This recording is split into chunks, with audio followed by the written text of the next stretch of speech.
ഇതിൻ്റെ അറ്റത്തെ ഒരു ലീഫ് നോഡിൻ്റെ അടുത്ത് വെച്ചാണ് ഇത് മുറിക്കുന്നത്. അപ്പോൾ അതിൻ്റെ അറ്റം ലേശം ഇങ്ങനെ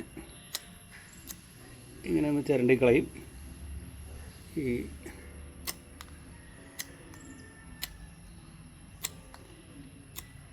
അത്ര ചെയ്യൂലേ?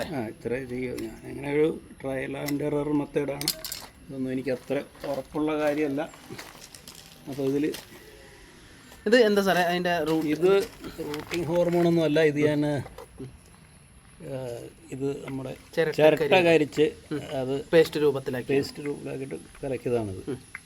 ഇത് അമ്മിക്കല്ല് വെച്ച് അരക്കിയത് അല്ലേ? അല്ലാണ്ട് അത് അങ്ങനെ ആവില്ല. ഇത് ഇപ്പോൾ എങ്ങനെയാണ് തേക്കേണ്ടതെന്ന് എനിക്ക് വിരലുകൊണ്ട് തേക്കേണ്ടതാണെന്നറിയില്ല. ഞാനിപ്പോൾ എളുപ്പത്തിന് വേണ്ടിയിട്ട് ഇങ്ങനെ വെച്ച് ഇതിനിപ്പോൾ ഉണങ്ങി കഴിയുമ്പോൾ ഒരു പോളി റോസ് പോലെ ഉണ്ടാക്കിയിട്ടുണ്ട്. അതിൽ കുത്തും.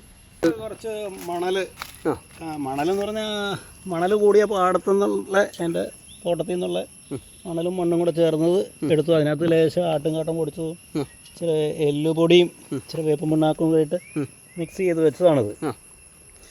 എത്ര അടി ഹൈറ്റ് ഉണ്ട്? ഒരു 3 അടി. ഇത് 3 അടി തന്നെ ഇല്ല, 3 അടിയുടെ അടുത്ത് ഹൈറ്റ് ഉണ്ട്.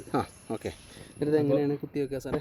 ഇപ്പോൾ ഞാൻ ഉദ്ദേശിച്ചത് ഇങ്ങനെ അടുപ്പിച്ച് ഇത് കുത്തി വെക്കുക. ലൈനായി ഓരോ കവറിൽ ചെയ്യണം എന്നില്ലല്ലോ. അത് മുളച്ച് കഴിഞ്ഞിട്ട് അതിൻ്റെ സക്സസ് നോക്കിയിട്ട് മുള വേര് വന്നത് മാത്രം എടുത്ത് കൂടയിലോ മറ്റേ പോട്ടിലോ ആക്കാമെന്നാണ് പ്ലാൻ.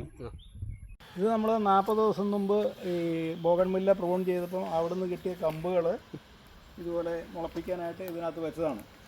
ഇങ്ങനെ ഒരു ഫ്രെയിം ഉണ്ടാക്കി അതിനകത്ത് UV ഷീറ്റ് വിരിച്ച് സൈഡെല്ലാം മണ്ണിട്ട്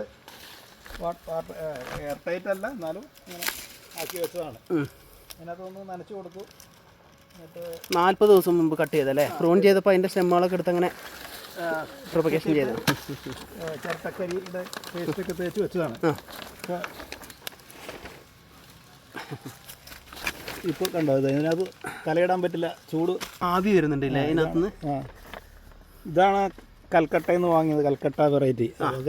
സെക്ഷൻ തിരിച്ചു മാറ്റി വെച്ചിട്ടില്ല, നമുക്ക് സെയിൽ ചെയ്യണം അല്ലേ? ഇത് കുറച്ചുകൂടെ ഒക്കെ ആയതിനു ശേഷം കവറിലേക്ക് മാറ്റിയിട്ട് അത് പോട്ടിലേക്കാണോ മാറ്റുന്നത്? കഴിഞ്ഞ് ചെറിയ ബോട്ടിൽ മാറ്റിയിട്ട് നോക്കണം, ശരിയായെങ്കിൽ വിൽക്കണം.